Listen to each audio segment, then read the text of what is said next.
Hello and welcome to Namaste from New Delhi. You're watching DD India Live. I'm Gautam Roy. Coming up in the next 30 minutes. Prime Minister Narendra Modi hails India Maritime Week 2025 as a global event. Says the year has been a landmark one for India's maritime capabilities. Announces investments worth $26 billion for shipbuilding in the country.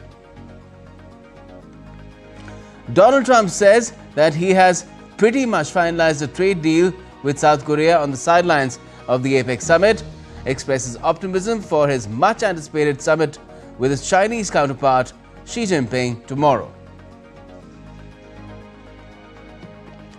Hurricane Melissa loses steam and gets downgraded to Category 3 but still brings storm surges, flooding and damage to Cuba after having devastated Jamaica. And the first T20I encounter between India and Australia in a 5-match series gets washed out due to heavy rains in Canberra.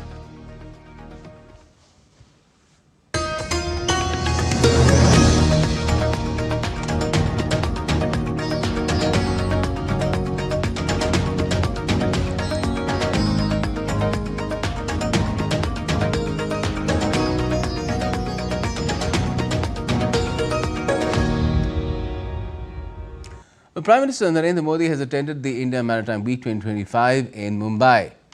The PM launched key initiatives for the shipping and shipbuilding sector at the Maritime Leaders Conclave, and over 600 MOUs worth 10 lakh crore Indian rupees were signed. Addressing the conclave, Prime Minister Modi hailed India Maritime Week 2025 as a global event and said the year has been a landmark one for India's maritime capabilities. He's also announced investments worth $26 billion for the shipbuilding sector. The PM added that century-old colonial shipping laws have been replaced with next-generation modern futuristic laws suited for the 21st century as well. इस साल भारत के maritime sector में next generation reforms के लिए भी बड़े कदम उठाए हैं। हमने 100 साल से ज्यादा पुराने कॉलोनियल शिपिंग लॉज को हटाकर 21st सेंचुरी के मॉडर्न और फ्यूचरिस्टिक लॉज लागू किए हैं। ये नए कानून स्टेट मैरीटाइम बोर्ड्स को एम्पावर करते हैं, सेफ्टी और सस्टेनेबिलिटी को बल देते हैं और साथ ही पोर्ट मैनेजमेंट में डिजिटलाइजेशन का भी विस्तार करते हैं। The PM further talked about the rapid strides made by India in the shipping industry and the exponential growth in the number of seafarers to over 300,000 today. He said that India ranks among the top 3 countries in the world in terms of total number of seafarers. Shipping sector में, human resource में भारत अपना परचम लहरा रहा है। भारत के seafarers की संख्या पिछले 1 दशक में 1.25 लाख से बढ़कर 3 लाख से ज्यादा हो गई है। आप दुनिया के किसी भी समुद्री तट पर जाएंगे तो कोई न कोई शिप होगा जहां कोई न कोई भारतीय सीफेरर आपको मिलेगा। आज भारत सीफेरर की संख्या में के मामले में दुनिया के टॉप 3 देशों में आ चुका है। साथियों, 21वीं सदी का 1/4 हिस्सा बीत चुका है। इस सदी के अगले 25 साल और भी अहम है। इसलिए हमारा फोकस ब्लू इकोनॉमी पर है, सस्टेनेबल कोस्टल डेवलपमेंट पर है। The Prime Minister also held a telephonic conversation with his Japanese counterpart Takaichi Sanai. The Prime Minister said on X, and I quote, had a warm conversation with Takaichi Sanai, Prime Minister of Japan, congratulated her on assuming office and discussed our shared vision for advancing the India-Japan special strategic and global partnerships, with focus on economic security, defense cooperation and talent mobility.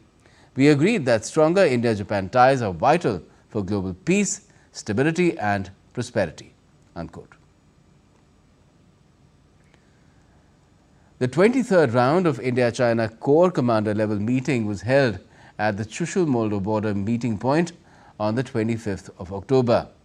This was the first meeting of the general level mechanism in the western sector since the 24th round of Special Representatives talks held on the 19th of August this year. The talks were held in a friendly and cordial atmosphere. The two sides noted the progress since the 22nd round of Corps Commander level meeting held in October 2024. They shared the view that peace and tranquility have to be maintained at the border areas. Both the sides agreed to continue to use existing mechanisms to resolve any ground issues along the border to maintain stability. Cyprus's Foreign Minister Konstantinos Kombos arrived in New Delhi on his first official visit to India. His visit provides an opportunity to review progress in implementation of India-Cyprus Action Plan 2025-2029 and discuss the comprehensive partnership. He is scheduled to meet India's External Affairs Minister Dr. S. Jaishankar on Thursday. Commerce and Industry Minister Piyush Goyal has concluded his visit to Brussels, describing it as filled with intense but very productive engagements with Maroš Šefčovič, EU Commissioner for Trade and Economic Security, on advancing a comprehensive India-EU free trade agreement. He said that the talks have significantly reduced outstanding issues and created a framework which can deliver a win-win outcome for both the economies. I believe the ongoing India-EU FTA negotiations has given us an opportunity to really create the framework which will help us in the long run bring our two economies closer together, integrate them into a relationship which will be a win-win for European Union and for India. The intense engagements that we've had have significantly reduced the outstanding issues between EU and India. Commending the negotiating teams for their efforts, the minister said that he looks forward to welcoming Šefčovič and the EU team again soon to work towards concluding the dialogue. Minister Goyal's Brussels visit pushes India-EU FTA talks forward, narrowing gaps and advancing a balanced trade pact focused on market access, innovation, investments and shared economic growth. Now, Law and Justice Minister Arjun Ram Meghwal on Wednesday called upon SCO member nations to jointly address the challenges of terrorism and economic offences. The minister was speaking at a virtual meeting of the Law and Justice Ministers of the Shanghai Cooperation Organization. The minister said that issues such as cybercrime and environmental degradation require synergy among nations in addition to their national solutions. Representatives of 4 member countries including China, Pakistan and Russia were present in the meeting. The challenges of our times, whether cyber crimes, terrorism, economic offences or environmental degradations, demand not only national solutions but a shared commitment to legal harmony and respect for international law. The SCO platform offers us as a unique opportunity to deepen this cooperation. India stands ready to work hand in hand with all SCO members states to realize our collective vision of a just, peaceful and prosperous regions. President Draupadi Murmu on Wednesday took a sortie in a Rafale fighter jet at the Indian Air Force Station at Ambala in Haryana. This was the first such sortie by an Indian president in a Rafale jet. It was President Murmu's second flight in a combat aircraft following her 2023 sortie in a Sukhoi 30 MKI at Tezpur Air Force Station in Assam. The President was also formally given a Guard of Honour prior to her Rafale sortie. Rafale jets were formally inducted into the Indian Air Force in September 2020 at Ambala. They played a key role in Operation Sindoor, a targeted response by India to the 22nd of April dastardly Pahalgam terror attack in Jammu and Kashmir. The Indian Embassy in Riyadh has launched the third edition of Pravasi Parichay Festival, celebrated from the 28th of this month to the 3rd of next month. The week-long festival celebrates India's diverse cultural heritage across Saudi Arabia and was established in 2023.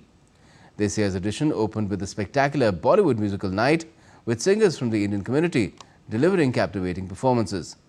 The Prasar Bharati art exhibition displayed more than 20 exceptional paintings by women artists from the Indian community. The festival coincides with National Unity Day on the 31st of October, reinforcing India's values of unity and diversity. Indian Ambassador to Saudi Arabia, Dr. Suhail Ajaz Khan, expressed his appreciation for the Indian community's pivotal role in making Pravasi Parichay a resounding success year after year. The festival serves as a platform for the Indian community to showcase its cultural heritage while fostering deeper connections within the diaspora and with the host country. Embassy of India is now celebrating Pravasi Parichay 2025. It started with painting exhibition and also Bollywood star night. But it was really nice. Weather is nice, food was nice, and meeting all of you was very nice to see the talent. It's looking so beautiful here with all the cutouts. It's like a festive mood. We're enjoying the cultures, the different diversities and how they project with the painting. And this is the third year in a row, and this has been the biggest and the best ever so far. Yeah. The event was really brilliant, and all the singers were fabulous, and it was a pleasant evening for all of us. And still to come in this edition of DD India Live. North Korea tests and launches sea-to-surface cruise missiles off its western coast ahead of Donald Trump's starting his South Korea visit. Dutch voters are casting their ballots to choose between the anti-immigration nationalism of Geert-Wilders or return to the centre. And US Space Agency NASA's experimental supersonic jet, which aims to break the sound barrier with a quiet thump instead of a boom, completes a historic first test flight.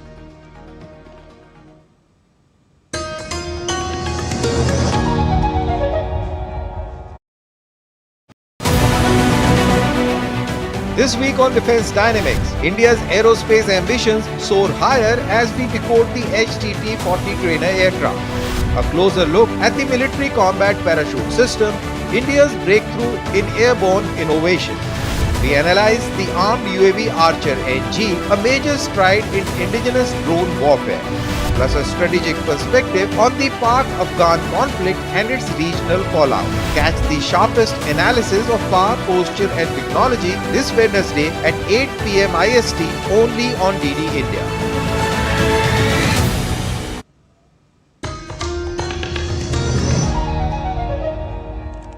Welcome back. You're watching DD India Live. I'm Gautam Roy. US President Donald Trump has said on Wednesday that he has pretty much finalized a trade deal with South Korea's President Lee Jae-myung. The allies unveiled a deal in late July under which Seoul would avoid the worst of US tariffs on its imports by agreeing to pump $350 billion of new investments into the United States in return for lower tariff rates. But talks over the structure of those investments had been deadlocked. Our deal with the Republic of Korea will be finalized very soon, like moments or very shortly thereafter. These agreements will be incredible victories for all of us. Trump was welcomed with a replica gold crown and accorded with the Grand Order of Mugunghwa, the country's highest decoration.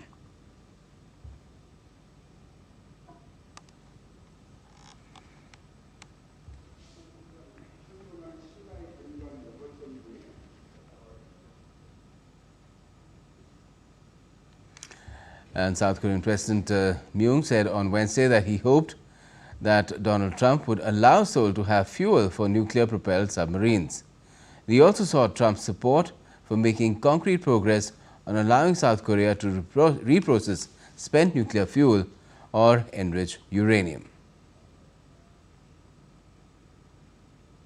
Meanwhile, anti-Trump protesters from the Korean Confederation of Trade Unions gathered to protest on Wednesday to denounce the visit of the US president.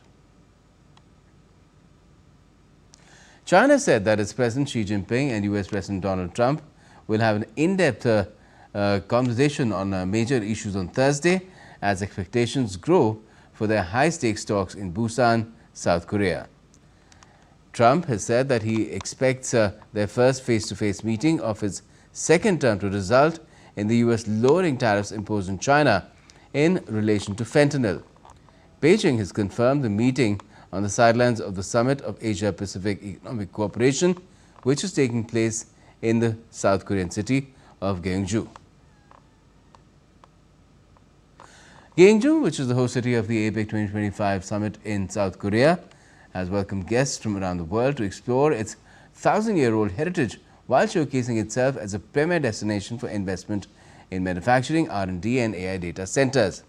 As the capital of the ancient Silla dynasty, Gyeongju has been famed for its ceramics, gold artifacts, trade and scientific achievements, including the world's oldest astronomical observatory from the 7th century. Today, as host of APEC 2025, the city aims to become a major AI data hub supporting technologies like assisted mobility, next-gen computing, entertainment and advanced navigation. Guided by the Korean ethos of stay pragmatic, stay flexible, Gyeongju is planning next-gen nuclear small module reactor, hydrogen-powered transport, liquid hydrogen drones, EV components, biofabricated food and other sunrise sectors to drive its growth in the decades ahead.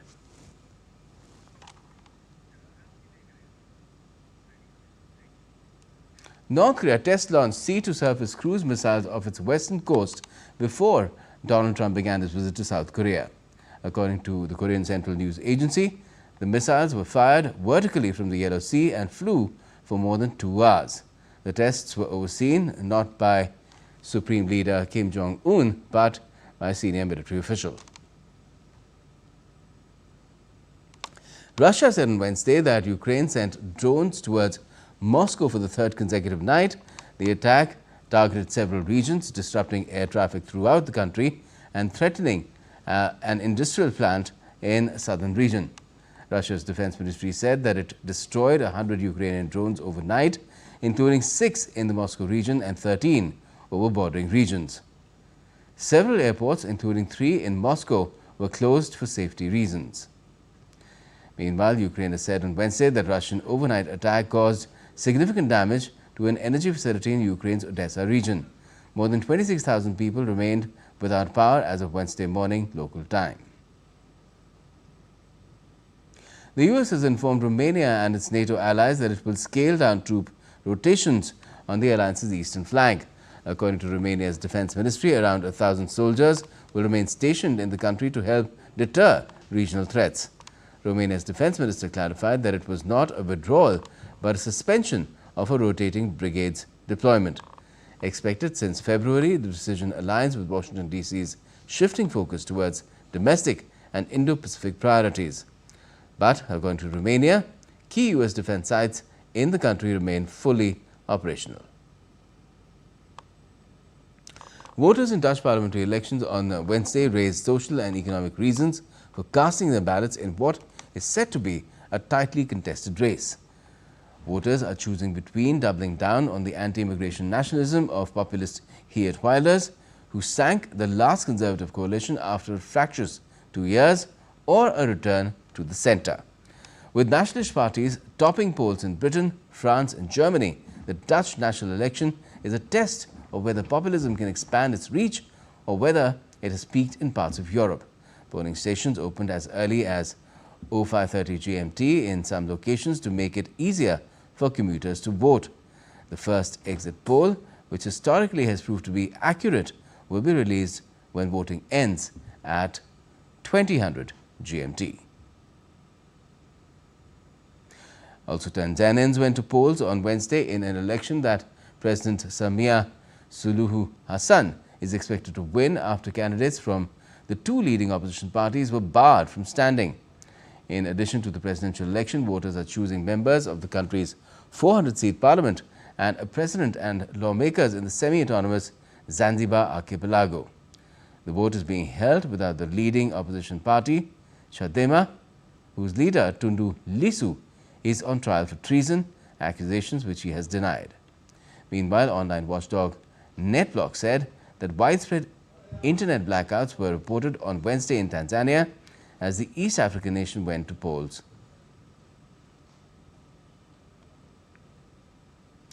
New research has revealed that AI chatbots like ChatGPT, Copilot, Perplexity or Gemini routinely misrepresent news content, no matter which language, territory or AI platform is tested. The study was conducted by the European Broadcasting Union with participation from DW as well as other media outlets from Europe, the US and Canada. And for more, let's cross over to Berlin and talk to DW's Thomas Sparrow. Now, Thomas, good afternoon and good evening. What's the main outcome really of the study?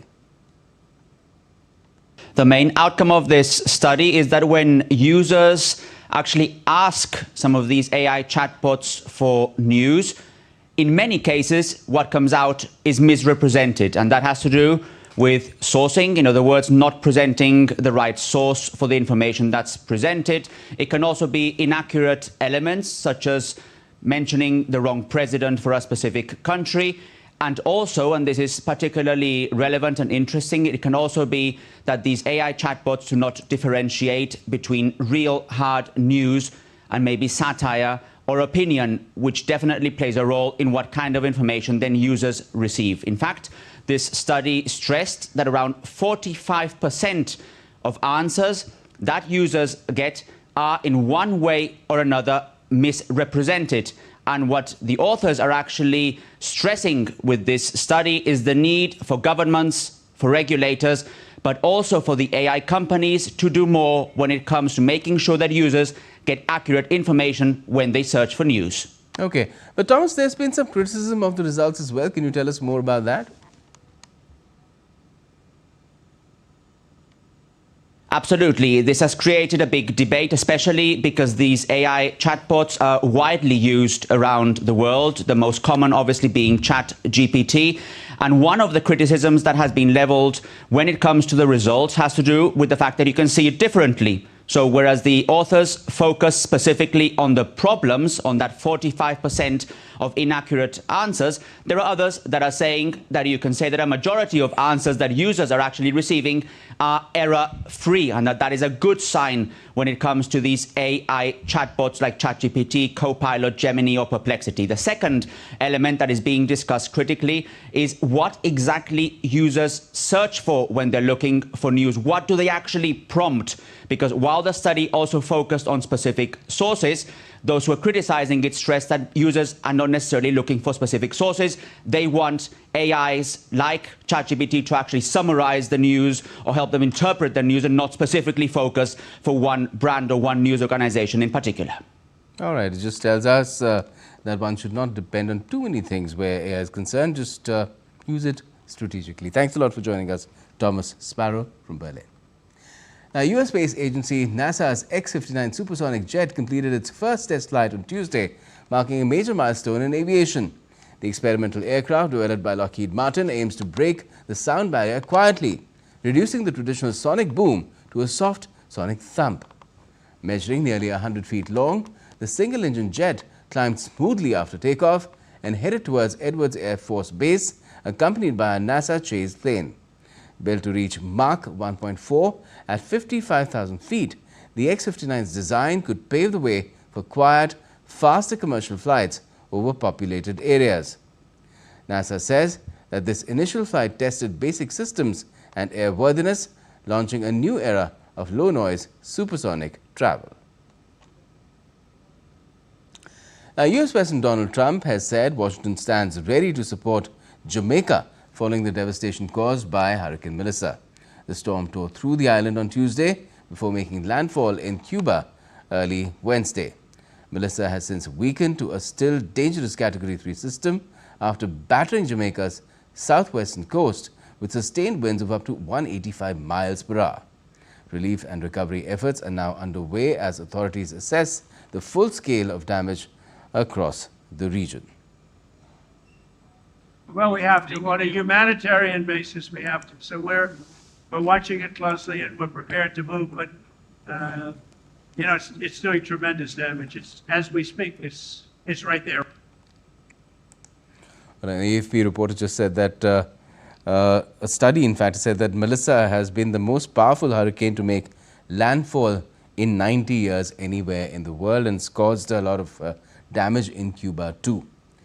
Now, rain has washed out the first T20 between India and Australia in Canberra. India were 97 for 1 in 9.4 overs before play was abandoned. Shubman Gill and Suryakumar Yadav remained unbeaten on 37 and 39 respectively, adding a brisk 54 runs to their stand. Earlier, Abhishek Sharma fell for 19. The match, cut to 18 overs per side, was called off after persistent rain. India now head to Melbourne for the next T20 amid injury concerns for Nitish Reddy and Shreyas Iyer. And that's all we have for this edition of DD India Live, but let us know your thoughts on the news of the day. And for those on the go, you can get all the latest news and updates from India and across the world on DD India's mobile app. It's available on both Android and iOS. Just scan the QR code, download the app right away. And we'll be back with more news as it breaks here on DD India. I am Gautam Roy, and from all of us here in Delhi, thanks for watching DD India Live.